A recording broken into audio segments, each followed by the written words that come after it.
C'est avec un immense plaisir que je prends la parole devant cette auguste assemblée au nom du plus fervent défenseur de l'entrepreneuriat congolais, Son Excellence M. Félix Antoine Tshisekedi Tshilombo, président de la République, chef de l'État, pour souhaiter à chacun d'entre vous une chaleureuse bienvenue à Kinshasa à l'occasion du colloque scientifique international dédié à l'accompagnement entrepreneurial et à l'innovation verte en contexte africain. Nous espérons que, pour vous qui venez d'ailleurs, vous profiterez de l'hospitalité légendaire de la population congolaise qui vous accueille. C'est une opportunité pour vous de découvrir un autre visage de la République démocratique du Congo, malgré une guerre d'agression rwandaise subie depuis déjà trop longtemps, malgré les nombreux défis sociaux, économiques et environnementaux. En effet, mon pays, la République démocratique du Congo, peut s'enorgueillir de son exceptionnel capital humain, jeune, dynamique et résilient. La population congolaise est prête à se lancer vers un nouveau pacte pour un avenir meilleur et prospère, notamment au travers de l'entrepreneuriat des jeunes, seul vecteur de croissance et de création d'emplois, tel que le prône le programme d'action du gouvernement, notamment dans son pilier 1, qui a pour objectif de diversifier l'économie et de créer des emplois et protéger le pouvoir d'achat des ménages, ainsi que le pilier 6, qui porte sur la gestion durable et responsable de notre écosystème face au changement climatique. Dans un contexte général de forte restriction des opportunités d'emploi salariés sur le continent, l'entrepreneuriat se présente comme l'opportunité la plus prometteuse pour la jeunesse congolaise et africaine en général d'intégrer le marché du travail. Cet état de fait nous conduit tous, gouvernants, enseignants, chercheurs, à appréhender l'entrepreneuriat et la problématique de l'accompagnement et de l'innovation, à adopter des mesures incitatives efficaces tant sur le plan économique que sur celui de la durabilité et à déployer plus de moyens afin de capitaliser sur la jeunesse, véritable dividende démographique. Nous devons fixer le cap pour améliorer l'accès au financement, améliorer la formation professionnelle notamment dans l'économie verte, optimiser l'environnement juridique et social pour stimuler notre tissu économique et productif. C'est dans cette dynamique qu'une loi cadre du 8 août 2022 sur la promotion de l'entrepreneuriat a été édictée sur ordonnance présidentielle pour encadrer le développement des start-up et des PME. Un grand nombre de réformes institutionnelles, des projets et actions innovantes sont entreprises au niveau national afin de promouvoir l'entrepreneuriat et plus particulièrement l'entrepreneuriat féminin. À cet égard, le gouvernement a déployé dans le cadre du projet d'appui au développement des micro, petites et moyennes entreprises un programme de soutien qui permet aujourd'hui d'envisager la possibilité de la sortie de nos mamans de l'économie de survie vers l'économie de croissance.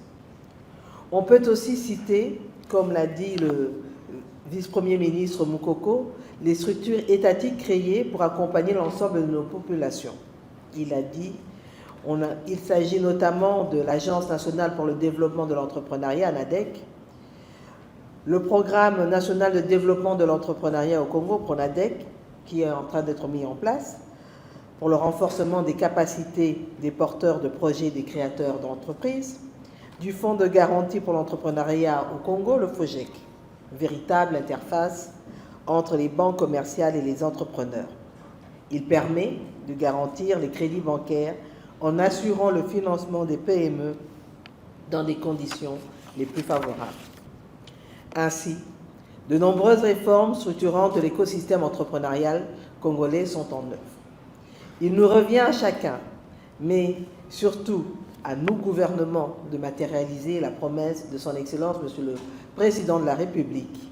qui est de favoriser la création de nouveaux millionnaires congolais en assainissant le climat des affaires et en promouvant l'entrepreneuriat local. C'est dans cette optique que le guichet unique de création d'entreprises est repensé, le Ségus, étend ses activités dans plusieurs territoires, que l'Agence nationale pour la promotion des investissements en API en sigle révisite le Code des investissements pour donner plus d'avantages et répondre aux préoccupations des PME congolaises. Le gouvernement congolais, sous l'impulsion du chef de l'État, va au-delà de la simple création d'entreprises et la facilitation du commerce pour améliorer l'accès au marché public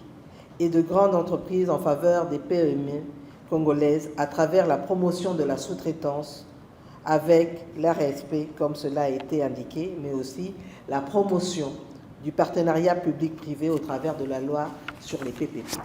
La loi sur la libre concurrence et le prix, la libération de la quasi-totalité des secteurs économiques, l'objectif étant de rendre la pratique des affaires plus transparente et plus accessible. Au regard des enjeux,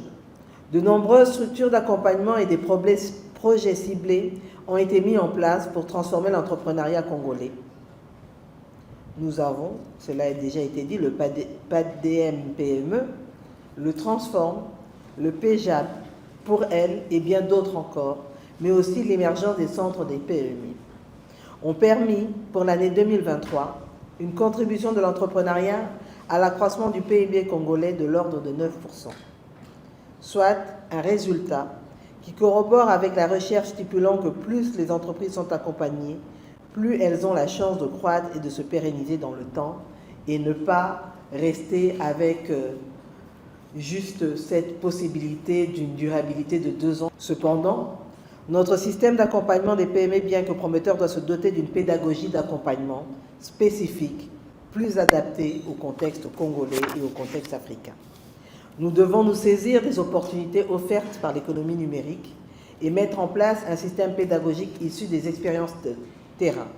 de la recherche scientifique et universitaire et plus largement des retours d'expériences africaines inspirantes pour atteindre un développement économique durable et inclusif. Mesdames et messieurs, je suis convaincu que les résultats de vos réflexions et vos résolutions au cours de ce colloque sur l'accompagnement entrepreneurial et l'innovation verte, première édition de IEF Entrepreneuriat en République démocratique du Congo, seront fructueuses et profitables pour la jeunesse congolaise. Nous nous en inspirerons pour mieux adapter nos futures réformes en faveur de l'entrepreneuriat congolais. Je saisis ici l'occasion pour remercier particulièrement l'Académie de l'entrepreneuriat et de l'innovation qui l'a labellisée sous l'initiative conjointe de IEF et l'Université Paris 8 et l'ensemble des universités et centres de recherche impliqués, notamment l'Université de Kinshasa, l'Université Congo, l'Université protestante de Kimpese, le Centre d'études pour la promotion de l'entrepreneuriat et le développement, CEPED de France, l'École supérieure de gestion et d'administration des entreprises du Congo-Brazzaville, l'Université Paris-Cité de France, l'Université de Rennes de France et bien d'autres encore. Enfin, je déclare ouverte la première édition du colloque international sur l'accompagnement entrepreneurial et l'innovation verte en contexte africain. Je vous remercie.